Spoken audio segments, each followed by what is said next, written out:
ክቡራን ተመልካቾች እንደምን አላችሁ? ይህ የከፋ ቴሌቪዥን ነው። የሰዓቱን ዜና ይዘን ቀርበናል። ዜናዎቹን እየመራው ፍጹም ተሾመ ከእናንተ ጋር ቆይታ አደርጋለሁ። የቦንጋ ከተማ የመንግስት ሰራተኞችና ጡረተኞች ቁጠባና ብድር ህብረት ስራ ማህበር 20ኛ ዓመት 19ኛ መደበኛ ጉባኤውን አካሄደም። በጉባኤው ተስተጓጉሎ የቆየው የማህበሩ ህንፃ ግንባታ ስራ ተጠናክሮ የሚቀጥልበትን የመፍትሄ አቅጣጫዎችን በማስቀመጥና ሊሻሻሉ የሚገባቸው ደንብና መመሪያዎችን በማሻሻል ውይይቱ ተጠናቋል። ናስር ተማም ያዘጋጀውን ዜና ጽዮን ታደለም ታቀርባለች። ጉባኤውን በንግግር የከፈቱት የከፋ ዞን ግብርና አካባቢ ጥበቃና ህብረት ስራ መምሪያ ምክትል ኃላፊ አቶ አክሊሉ አማደ እንደገለጹት ማህበሩ የአባላቱን ኢኮኖሚያዊ ችግር ከመፍታት ባሻገር በዚህ ረገድ ያሉትን ሀገራዊ ችግሮች ለመቅረፍ የበኩሉን መወጣት እንዳለበት አስረድተው የሚከተለውን ሀሳብ አንስተዋል። የበርካታ ሰዎች የኢኮኖሚ ችግር ተፈቷል። በርካታ ሰዎች የቤት ባለቤት ሆኗል። በርካታ ሰዎች ደግሞ ሌሎች የቢዝነስ አቅሞችን ፈጥረው ከማህበሩ የሚፈለገውን ጥቅም አግኝተው ኑሯቸውን ቀይሯል። ነገር ግን ይሄ ማህበር ባለፉት 20 እና 19 ዓመታት ይሄን ችግር ተጉዞ ይሄን ውጣ ውረድ አልፎ እዚህ ሲደርስ በርካታ ውጣ ውረዶችን አልፎ ነው የመጣው። በዚህ ዙሪያ ያነጋገርናቸው የማህበሩ አባላት በሰጡት አስተያየት የቀረቡት የስራ ሪፖርቶች ግልጽና የማያሻሙ መሆናቸውን ጠቁመው ይህም ችግሮችና መፍትሄዎቻቸው ለመገንዘብ እንደሚረዱ ገልጸዋል። የቦንጋ ከተማ መንግስት ሰራተኞች እና ጡረተኞች ህብረት ስራ ማህበር ዛሬ 20ኛ ዓመቱን ሲያከብር እንዳልከውም የስራ አፈጻጸም ሪፖርት ቀርቧል። እንደዚሁም ደግሞ የቁጥጥር ኮሚቴው ሪፖርት ቀርቧል። ሲደመር የኦዲት ሪፖርት ቀርቧል። በእነዚህ 3 ሪፖርቶች እኔ እንደ ስራ አፈጻጸም የታየው ነገር በጣም የሚበረታታ ነው። እንደ አንድ አባል በቁጥጥርም ቢሆን እንደዚሁ ነው። ነገር ግን የኦዲትን ሪፖርት በራሱ በዚህ ልክ ያሉትን ግኝቶች አቅርቦ ከአባሉም የሚጠበቀውን ተግባር እንዲፈጸም ያሳዩትን ማሳያ እኛም እንደ አንድ አባል ወስደን በጋራ ሰርተን የተሻለ ህብረት ስራ ለማድረግ መነሳሳትን የሚፈጥር ነው ብዬ ነው ማስበው። አባላቱ አክለውም ማህበሩ የሚገጥማቸውን ኢኮኖሚያዊ ችግሮች ለመፍታት ትልቅ አቅም እንደሆናቸውም አስረድተዋል። ብዙ ጊዜ የግል ችግሮችን ተወጥቼበታለሁ። ብዙ ጊዜ አብዛኛውን እንደውም የብዙዎችን ደግሞ ሳቅም ታሞ የታከሙበት፣ ትምህርት የተማሩበት፣ ልጆቻቸውን ያስተማሩበት፣ ልጆቻቸውን የዳሩበት፣ ቤት የገነቡበት፣ ተሽከርካሪ የገዙበት በዚህ መሰል ነገር ስላለ በርካታ አስተዋጽኦ ነው ያደረገው። በጉባኤው ላይ በተጋባዥነት የተገኙት የአቻ ማህበር ሰብሳቢ አቶ ፍቅሬ ገብሬ በሰጡት አስተያየት ማህበሩ በ1990ዎቹ መጀመሪያ የተመሰረተ ቀዳሚ የቁጠባና ብድር ህብረት ስራ ማህበር መሆኑን ጠቁመው ይህም ለሌሎች ፈርቀዳጅና መልካም ተሞክሮ ያለው መሆኑን ያሳያል ብለዋል። ማህበሩን ግን በሚገባ አውቀዋለሁ። ሲመሰረትም ከምስረታው ጀምሮ አውቀዋለሁኝ። ብዙ ለኔ ባዕድ የሆነ ነገር የለም እና ማህበሩ በየአመቱ እድገት እያሳየ እንደመጣ ነው። እድገቱም ደግሞ የሚንጸባረቀው አባል በሆኑት ሰዎች ላይ ነው።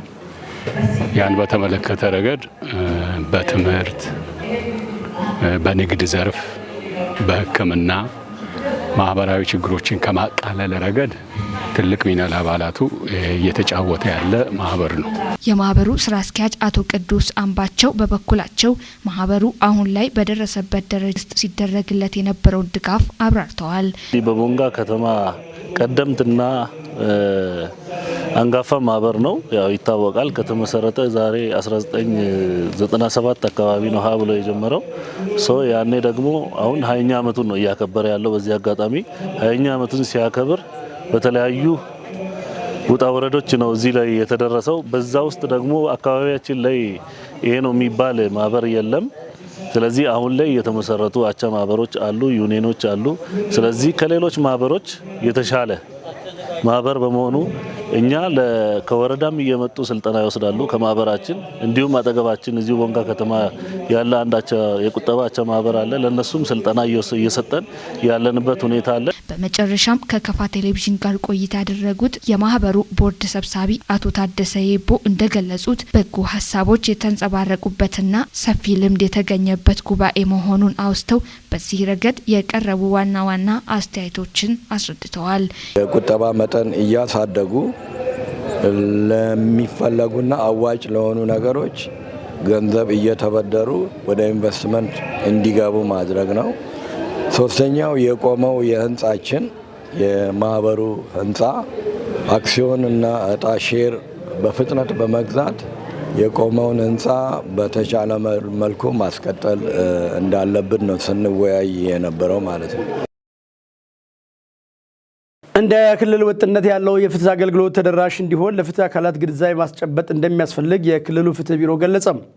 ቢሮው በሰነድ ምዝገባና አያያዝ ዙሪያ ለዜጎች የህግ ግንዛቤ መስጠት የሚያስችልና ሰብአዊ መብት አያያዝን በተመለከተ ከሁሉም ዞኖች ለተወጣጡ አቃቢያነ ህጎች ስልጠና ሰጥቷል። ተጨማሪ ያለን ምህረት አብራኑ ታቀርባለች። እንደ ክልል ወጥነት ያለውን የፍትህ አገልግሎት ተደራሽነትን ለማረጋገጥ እንዲያስችል የፍትህ አካላትን ግንዛቤ ማስፋት እንደሚያስፈልግ ተገለጸ። በዚህም የክልሉ ፍትህ ቢሮ በሰነድ ምዝገባና አያያዝ ለዜጎች የህግ ግንዛቤ መስጠት የሚያስችልና ሰብአዊ መብት አያያዝን በተመለከተ ስልጠና ከሁሉም ዞኖች ለተውጣጡ አቃቢያነ ህጎች ተሰጥቷል። የፍትህ ተቋማት በሁለት ዘርፎች የተደራጁ ናቸው። እነዚህም የፍትሐ ብሔር ወንጀል ጉዳዮችና የህግ ጉዳዮች ዘር ተብለው ይታወቃሉ። በዚህ የህግ ጉዳዮች ዘርፍ ስር የሚከናወኑ በርካታ ተግባራት ቢኖሩም በዋናነት የህግ ጥናት ረቂቅና ስርጸት፣ ሰብአዊ መብት ድርጊት መርሃ ግብርና የሰነዶች ማረጋገጫ ይገኙበታል። በእነዚህ አንኳር የስራ ዘርፎች ላይ ለዜጎች የተሻለ ፍትህን ለማድረስ እንዲረዳ ባለሙያዎችን አቅም ማጎልበት ያስፈልጋል። ይህንን ታሳቢ በማድረግ የክልሉ ፍትህ ቢሮ በዘርፉ ለሚገኙ ባለሙያዎች ግንዛቤ ማስጨበጫ ስልጠና እየሰጠ ይገኛል። የስልጠና መድረኩን በንግግር የከፈቱት የክልሉ ፍትህ ቢሮ ምክትል ኃላፊና የህግ ረቂቅ ዝግጅትና ስርጸት ዘርፍ ኃላፊ አቶ በላይነህ ሀሪሞ ሰነዱን የሚያረጋግጡ አካላት ሰነድ የማረጋገጥና የመመዝገብ ሂደት ላይ ግልጽነትና ወጥነት ያለውን አሰራር መፍጠርና መከተል ያስፈልጋል ብለዋል። በህግ ስልጣን በተሰጣቸው አካላት የሚረጋገጡና የሚመዘገቡ ሰነዶች እምነት የሚጣልባቸው የኢንቨስትመንትና አጠቃላይ ኢኮኖሚያዊ እንቅስቃሴዎችን የሚያሳልጡና በተለይ ደግሞ ለፍርድ ቤት ክርክሮች ተጋላጭ ከመሆን ይልቅ ደጋፊ እንደሚሆኑ ይታመናል። ከዚህ አኳያ ሰነድን የሚያረጋግጡ አካላት የሰነድ ማረጋገጥና መመዝገብ ሂደት ላይ ግልጽነትና ወጥነት ያለው አሰራርን መፍጠር፣ መከተልና በትኩረት መስራት ተገቢ ይሆናል። በሌላ ጎኑ በየዞኑ የሚከናወኑ የግንዛቤ ማስጨበጫ ሂደቶች ወጥነት እንዲኖራቸው ብሎም በየአካባቢው ያሉትን ሁኔታዎችን መሰረት አድርጎ መሆን እንደሚገባቸው በሰብአዊ መብት አያያዝ ህግን መሰረት ያደረገ እንዲሆን ባለሙያው የሚጠበቅበት እንዲወጣ ያለመ ስለመሆኑ ኃላፊው አብራርተዋል። ስራ በሚሰራበት ጊዜ እንደ ክልል ወጥነት ባለው መንገድ እየተሰራ አለመሆን፣ ሳይንሳዊ ሂደቶችን ተከትሎ ግንዛቤ አለመፍጠር እንዲሁም ግንዛቤ ፈጥረን ያስገኘው ወይም የመጣው ለውጥ ወይም ፋይዳ ላይ ትኩረት ሰጥቶ አለመስራት ችግሮች ይስተዋላሉ። በመሆኑም በዚህ ስልጠና ልምዶችንና አሰራሮችን በውይይትና ተሞክሮን በመጋራት አንዱ ከሌላው እንዲማማር በማድረግና የጋራ ግንዛቤ በመያዝ የበለጠ ውጤት ለማስመዝገብ ተግተን መስራት ይጠበቅብናል። ስልጠናውን ከስድስቱም ዞኖች የተውጣጡ አቃቢያነ ህጎች የተሳተፉ ሲሆን የክልሉ ፍትህ ቢሮ የየዘርፍ ኃላፊዎችና አቃቢ ህግ ባለሙያዎች ተገኝተዋል። በክልሉ ያለውን ጸጋ በአግባቡ በመጠበቅና ከዘርፉ የሚገኘውን ሀብት ወደ ኢኮኖሚ በመቀየር ህዝቡን ተጠቃሚ ማድረግ እንደሚገባም የደቡብ ምዕራብ ኢትዮጵያ ህዝቦች ክልላዊ መንግስት ደን አካባቢ ጥበቃና አየር ንብረት ለውጥ ቢሮ ኃላፊ ዶክተር ኢንጂነር አስራት ገብረማርያም ገለጹ። ቢሮ በክልሉ ህጋዊ ፈቃድ ወስደው በማዕድን ስራ የተሰማሩ ማህበራትና ድርጅቶች በገቡት ውል መሰረት በአካባቢ ጥበቃና የማህበራዊ ደህንነቶች ህጎች ተፈጻሚ ዙሪያ ጉዳዩ ከሚመለከታቸው አካላት ጋር ውይይት አካሂዷል። ባልደረባችን ታምራት ኃይሌ ያዘጋጀውን ዜና ቤተልሔም ምሩ ታቀርበዋለች። መድረኩን በንግግር የከፈቱት የክልሉ ደን አካባቢ ጥበቃና የአየር ንብረት ለውጥ ቢሮ ኃላፊ ዶክተር ኢንጂነር አስራት ገብረማርያም እንደገለጹት ክልሉ በሀገራችን ውስጥ ካሉ አካባቢዎች ቀዳሚ ሆኖ እንዲጠቀስ ከሚያደርጉ ጉዳዮች ውስጥ አንዱ በተፈጥሮ ሀብት የታደለ አካባቢ በመሆኑ ነው ያሉት ኃላፊው ይህንን ሀብት ከመጠቀም አኳያ በርካታ ማነቆች እንደነበሩበት ጠቅሰዋል። ክልላችን እነሆ ከተመሰረተ 1 2 እያልን 4ኛ ዓመቱን አስቆጥሯል። የክልሉ መመስረት በርካታ ገፊና ጎታች ምክንያቶች አሉት። ከነኚህ ውስጥ መልካሞቹን ብንወስድ ክልላችን በሀገራችን ውስጥ ካሉ በጣት ከሚቆጠሩ አካባቢዎች ፊት ለፊት ወይም ቀዳሚ ሆኖ የሚጠቀስና በተፈጥሮ ሀብቱ በአንጋፋነት በመጀመሪያነት የሚጠቀስ ክልል ነው። ካሉን የተፈጥሮ ሀብቶች ወይም ጸጋዎች ውስጥ ትልቁና ዋነኛው ደግሞ የከርሰ ምድር ሀብታችን ነው። ከነኚህ የከርሰ ምድር ሀብቶቻችን ደግሞ ትልቁን ትኩረት የሳበና በርካታ አገር አቀፍ በአካባቢም ከዛም አልፎ ያሉ የባለ ሀብቶችን ትኩረት የሚስበው በዚህ በወርቅና በድንጋይ ከሰል ያለን የተፈጥሮ ሀብታችን ነው። እንግዲህ ይህ የተፈጥሮ ሀብታችን ለዘመናት ከኛ ጋር አብሮ ያለ ሆኖ ነገር ግን የማህበረሰባችንን ህይወት ከመቀየር አንጻር ይህ የተፈጥሮ ሀብት ወደ ኢኮኖሚ ከመቀየር ከመመንዘር አንጻር የነበረን እንቅስቃሴ ያመጣነው ውጤት በጣም ዝቅተኛ ሆኖ ሰንብቷል። ይሁን እንጂ የለውጡ መንግስት በሰጠው እድል ክልሉ ከተመሰረተ ወዲህ በርካታ ፖለቲካዊና ማህበራዊ ስራዎች በመሰራታቸው ጥሩ እንቅስቃሴዎች እየታዩ መሆኑን አመላክተዋል። ነገር ግን የለውጡ መንግስት በሰጠን እድል ክልሉ ራሱን ችሎ ከመመስረቱ ጊዜ ወዲህ በርካታ ፖለቲካዊ እና ማህበራዊ ስራዎች በመሰራታቸው ምክንያት በአካባቢያችን ያሉ ባለሀብቶች በዘርፉ ተሰማርተው የማህበረሰቡንም ህይወት እንዲቀይሩ ራሳቸውን በኢኮኖሚ እንዲሻገሩ በተቀመጠው አቅጣጫ በርካታ ባለሀብቶች በዘርፉ ተሰማርተው እየሰሩ ይገኛል።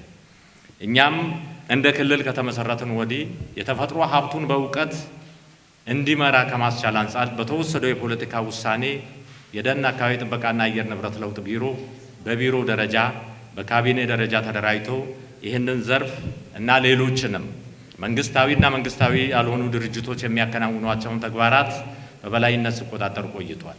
በመድረኩ ተገኝተው መልእክት ያስተላለፉት የክልሉ የርዕሰ መስተዳድር ልዩ አማካሪ አቶ ንጉሴ ወልደ ጊዮርጊስ በበኩላቸው ክልሉ በተፈጥሮ ጸጋ የታደለ አካባቢ መሆኑን አንስተው ይህንን ሀብት ህብረተሰቡ እንዲጠቀም ከማድረግ አኳያ የሚታዩ ጉድለቶችን በማረም ከዘርፉ የሚገኘውን ሀብት በአግባቡ መጠቀም ይገባል ብለዋል።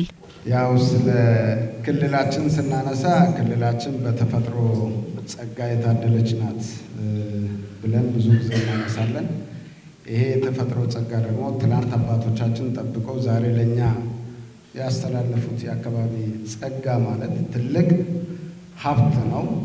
በሌሎች አካባቢዎች ይህንን ሀብት ለመመለስ የሚደረገውን ጥረት ምን ያህል እንደሆነ እናንተ ታውቃላችሁ። በሀገራችን የነበረው የደን ሽፋን በከፍተኛ ሁኔታ የቀነሰበት ሁኔታ አለ። ከለውጡ መንግስት ወዲህ ደግሞ ብዝሃ ኢኮኖሚ ዘርፍ በመከተላችን በአካባቢያችን በተለይም የአረንጓዴ አሻራ ልማትን ተከትሎ የደን ስራችንን በከፍተኛ ሁኔታ በማሳደግ ላይ እንገኛለን። በሌላ ጎኑ ይሄ የተፈጥሮ ጸጋ ደግሞ ለክልላችን የኢኮኖሚ እድገት ላይ የራሱ አስተዋጽኦ በከፍተኛ ሁኔታ እያሳደገ ያለ መሆኑ ይታወቃል። በአንድ ጎኑ ይህንን ያለንን የተፈጥሮ ጸጋ መጠበቅ መንከባከብ ያስፈልጋል። በሌላ ጎኑ ደግሞ ተጨማሪ አካባቢ ጸጋዎችን በመጠቀም ተጨማሪ የተፈጥሮ ሀብት እድገት ለማምጣት የሚያስችል የልማት ስራዎችን መስራት ይፈልጋል። በዚህም መልኩ ደግሞ ሰፊ ስራዎችን በአካባቢ ደን ጥበቃ ልማት ቢሮና በክልሉ ግብርና ቢሮ በተቀናጀ መንገድ በሰፊ ሁኔታ ተሰርቶ ትልቅ ለውጦች እየመጡ ይገኛሉ። የመወያያ ሰነድ በቢሮ ምክትል ኃላፊና የአካባቢ ጥበቃና አየር ንብረት ለውጥ ዘርፍ ኃላፊ በአቶ ደምሴ ደንቦ ቀርቦ ውይይት ተደርጎበታል። በማዕድን ዘርፍ የተሰማሩ ማህበራትና ድርጅቶች አካባቢውን ከብክለት ለመጠበቅ መስራት እንዳለባቸውና ከዘርፉ ከሚገኘው ሀብት አካባቢውን ማልማት እንዳለባቸውም በመድረኩ ተገልጿል። በውይይቱ የተሳተፉ አካላት በበኩላቸው በየአካባቢያቸው የተለያዩ የማዕድን ሀብቶች መኖራቸውን ጠቁመው ይህንን በአግባቡ ከመያዝና ከመጠቀም አኳያ በርካታ ችግሮች መኖራቸውን ጠቁመው ይህንን ችግር ደረጃ በደረጃ በመፍታትና ከዘርፉ የሚገኘውን ሀብት በአግባቡ ለመጠቀም ትኩረት ሰጥተው እንደሚሰሩም ተናግረዋል። በመድረኩ የማዕድን አምራች ማህበራትን ጨምሮ ሌሎች ጥሪ የተደረገላቸው አካላት ተሳታፊ ሆነዋል። የጤና ሙያተኞች ባለፉት ዓመታት ጥራት ያለውን የጤና አገልግሎት ለማህበረሰቡ ተደራሽ በማድረግ ሙያዊ ኃላፊነታቸውን ሲወጡ መቆየታቸውን የጌሻ ወረዳ ጤና ጥበቃ ጽሕፈት ቤት ገለጸ።